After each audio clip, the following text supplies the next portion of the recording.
Stellt euch einmal unser Bayern früher vor. Mal angenommen, du darfst beim Bierbrauen alles neu tun. Ochsengalle, Wermut, Asche oder Haferbrei. Wenn's Ishaund sogar Schwammerl, nur mit Nei. Das Bier war furchtbar, über Bayern wäret nur gelacht.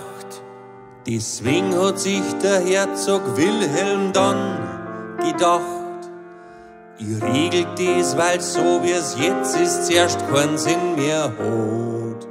Ich schreib's jetzt auf und nenne es das Reinheitsgebot. Nur ein Hopfen und ein Malz und ein Wasser allenfalls, das beim Trinken nicht so staubt, mehr ist beim Bierbrauen nicht erlaubt.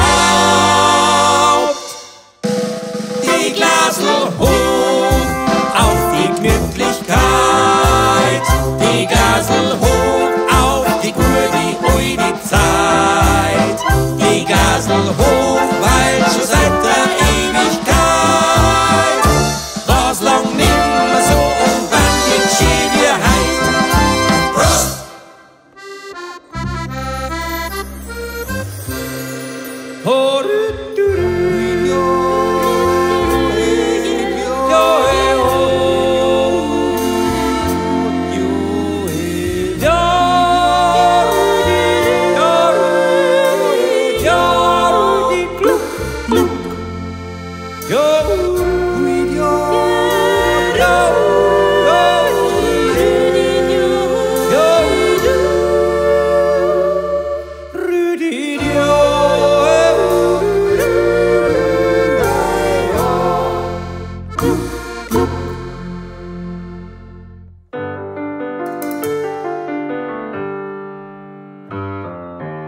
Ohne unser Braukunst war's schwer vorstellbar. Sitzt sie im Biergarten unter die Kastanien da.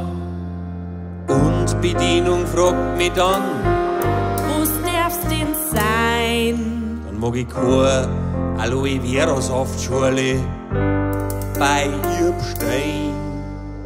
Sollt ein Abend gemütlich und mordsgriebig werden. Ein Ratsch mit deinen besten Freund, was trinkst du gern? Dann kehrt doch da in Bayern unser Huibi-Bier dazu. Und wer's nicht glaubt, es besteht wirklich nur Aus dem Hopfen und am Malz und am Wasser allenfalls,